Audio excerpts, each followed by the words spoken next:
There are houses that don't get listed. Places where the "for sale" sign comes down not because someone bought it, but because no one will. You've seen them. Boarded windows. Overgrown lawns. A driveway no one pulls into anymore. And if you've ever stood in front of one long enough, you might have felt it, that pull. That quiet voice in your head asking, what happened here? Tonight, you're going to find out. These aren't ghost stories. They're not legends passed down through small towns or stitched together from folklore. These are accounts, 7 of them, from people who walked into houses they thought they understood. Houses with foundations. With mortgages. With front doors that are locked from the inside. But something else lived there first. And it didn't leave. If you're drawn to slow-burn horror rooted in real encounters, the kind that doesn't rely on jump scares, but leaves something behind, subscribe to the Dark Index and turn on notifications. Because some stories aren't meant to be told out loud, and the ones that are, tend to follow you.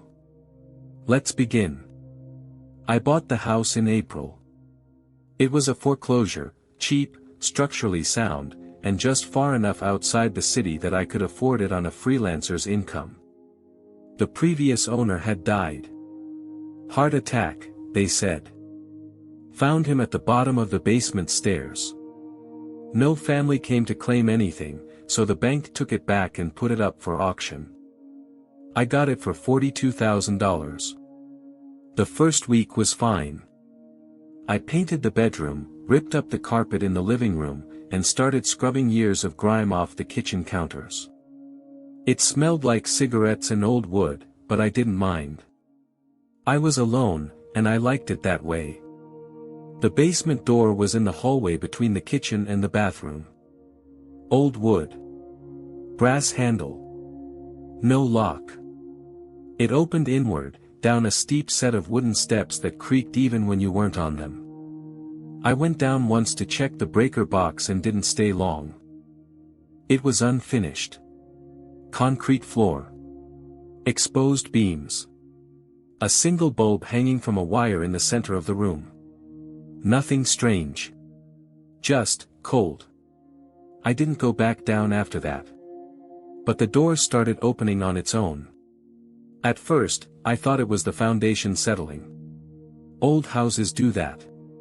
Doors don't hang right. Floors slope. I'd close it in the morning, and by evening, it'd be cracked open a few inches. I'd close it before bed, and wake up to find it wide open, the black square of the stairway staring back at me from the hallway. I bought a latch. Screwed it into the doorframe. That lasted 2 days. On the 3rd night, I woke up to the sound of the door slamming shut. Not drifting. Not creaking. Slamming. I sat up in bed, heart pounding, listening. The house was silent. I grabbed my phone, turned on the flashlight, and walked into the hallway. The basement door was closed. The latch I'd installed was still in place, untouched. But when I put my hand on the door, I felt it. A vibration. Faint. Like something on the other side was pressed against the wood, breathing. I didn't open it. I went back to bed and didn't sleep. The next morning, I called a contractor. Told him I wanted the door removed and the frame sealed with drywall. He came that afternoon, looked at it, and quoted me $200. I said fine. He said he'd start tomorrow. He never came back. I called him 3 times. No answer. Finally, he texted me, I'm not going back to that house. You're on your own. I didn't understand. He'd only been inside for 10 minutes. That night, I heard footsteps. Not upstairs. Not outside. Below me. Slow. Deliberate. Moving from one side of the basement to the other, then stopping directly beneath my bedroom. I lay there, frozen, staring at the ceiling, listening to the floorboards creak under weight that shouldn't have been there. And then I heard it. A voice. Faint. Muffled. Coming from below. It said my name. I moved out the next day. Didn't pack. Didn't clean. I left everything and drove to a motel 30 miles away. I never went back. I let the bank take the house again. I don't know who owns it now. But sometimes, late at night, I still hear that voice. And it's getting louder. If you've ever experienced something you still can't explain, in the woods, on an empty road, or in a place that felt wrong, share it in the comments. Your experience may become the next entry in the Dark Index. Or it may already be written there. My girlfriend found the house on Zillow. 3 bedrooms, 2 baths, hardwood floors, and a backyard big enough for a dog we didn't have yet. The listing said it had been on the market for 8 months. The price had dropped twice. She said it was a steal. I said it looked fine. We moved in on a Saturday. Her parents helped. My buddy brought his truck. By evening, most of our stuff was inside, and we ordered pizza and sat on the floor of the living room, exhausted and happy. The mirror was already there when we arrived. It was mounted on the wall at the end of the upstairs hallway, just outside the master bedroom. Full length. Ornate gold frame. Heavy. Old looking. I asked the realtor about it during the walkthrough, and she said the previous owners left it behind. Said it was too heavy to move. I thought that was weird, but I didn't push it. The first time I really looked at it was 3 days after we moved in. I was walking to the bedroom, and I caught my reflection in the corner of my eye. I stopped. Stared. Something felt off. Not wrong, exactly. Just, delayed. Like my reflection had moved a half second after I did. I waved my hand. It waved back. I stepped closer. It stepped closer. I laughed at myself and went to bed. But my girlfriend noticed it too. She didn't say anything at first. I only found out later, after everything happened, that she'd been watching it for days. She told me she'd stand in front of it and blink, just to see if the reflection blinked at the same time. Sometimes it didn't. One night, I woke up and she wasn't in bed. I got up, groggy, and found her standing in the hallway. Barefoot. Staring at the mirror. I called her name. She didn't move. I walked up behind her, put my hand on her shoulder. She screamed. Not at me. In the mirror. She said there was someone standing behind her in the reflection. A man. Tall. Pale. Watching her from just over her shoulder. She said he'd been there for minutes, and when I touched her, he smiled. I looked. There was no one there. Just us. Just our reflections. But her reflection wasn't looking at me. It was still staring at the empty space behind her. We covered the mirror with a bedsheet that night. Didn't take it down. Didn't move it. Just draped the sheet over it and went back to bed. Neither of us slept well. I kept hearing fabric rustling in the hallway. Like someone was pulling at the sheet. In the morning, the sheet was on the floor. The mirror was uncovered. And there was a handprint on the glass. Small. Child-sized. Pressed against the surface from the inside. We moved out that week. Broke the lease. Didn't tell the landlord why. I don't know if anyone lives there now. I don't want to know. But sometimes, when I pass a mirror in a dark hallway, I stop. And I make sure I'm the only one looking back. I was house-sitting for my uncle. He'd gone on a trip to Colorado, some hiking thing with his buddies, and asked if I could stay at his place for 2 weeks. Feed the cat. Water the plants. Make sure the pipes don't freeze. It was January, and I didn't have anywhere else to be, so I said yes. The house was old. Built in the 50s. 2 stories. Narrow stairs. Wood paneling in every room. It smelled like dust and old books, but it was warm, and the cat was friendly, so I didn't mind. There was a room on the 2nd floor that my uncle told me not to go into. He said it casually. Almost like a joke. Don't go in the room at the end of the hall. It's locked anyway. I don't have the key. I asked why. He shrugged. I just don't go in there. I didn't think much of it. But on the 3rd night, I heard something. A thump. Coming from upstairs. I was in the living room, watching TV, and I muted it, listening. It came again. Slow. Rhythmic. Like something heavy being dragged across the floor. I went upstairs. The hallway was dark. The sound was coming from the room at the end. The locked one. I stood outside the door, ear pressed to the wood, and listened.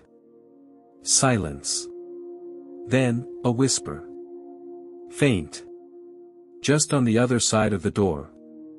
Let me out. I stepped back. My hand was shaking. I tried the handle.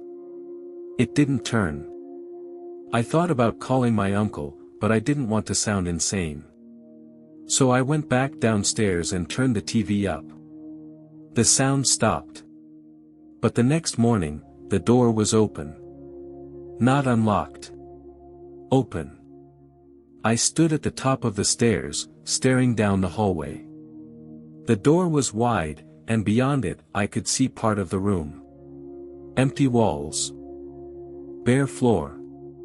A window with the curtains drawn. I didn't go in.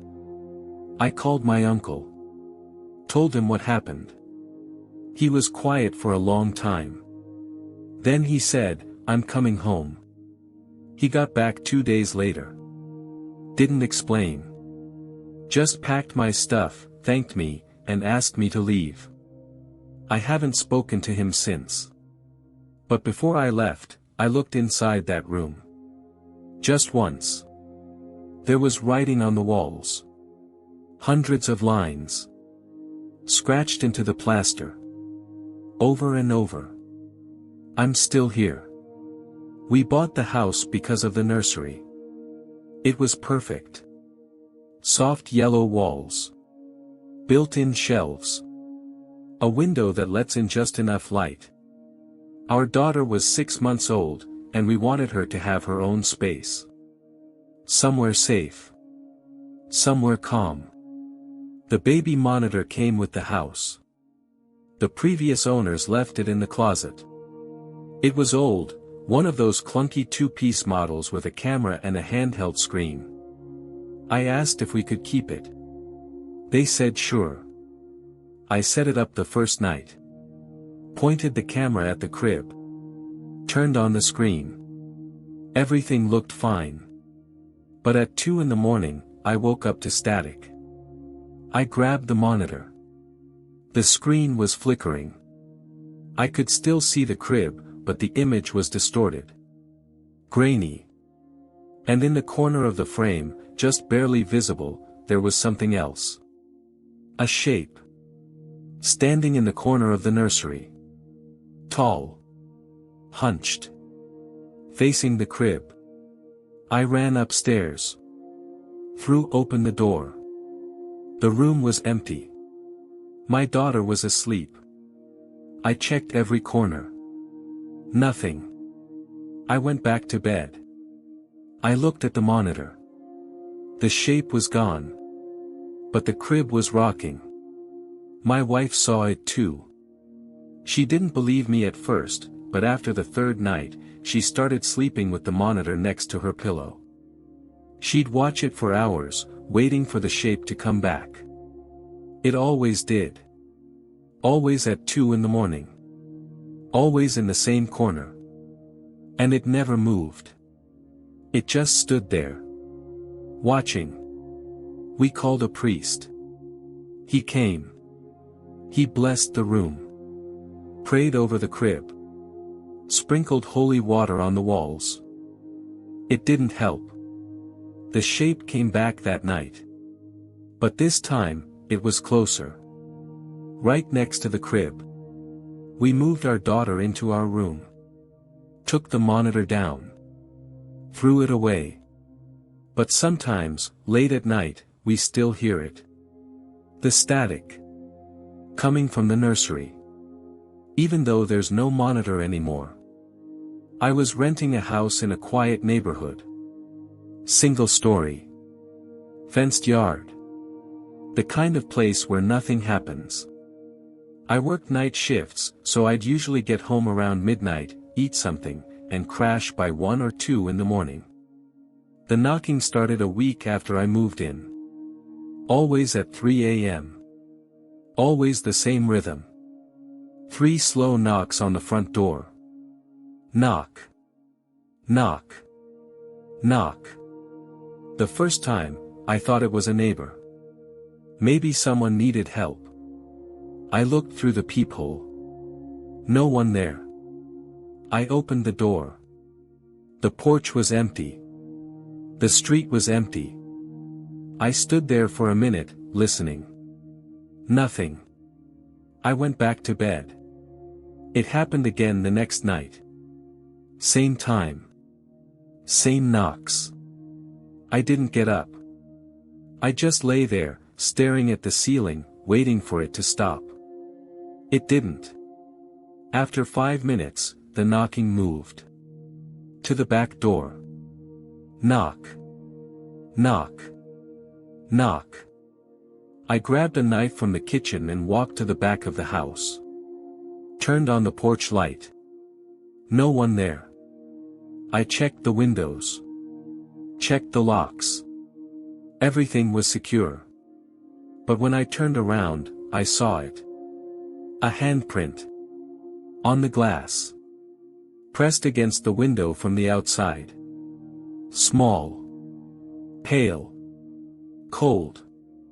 I called the police. They came. Searched the yard. Found nothing.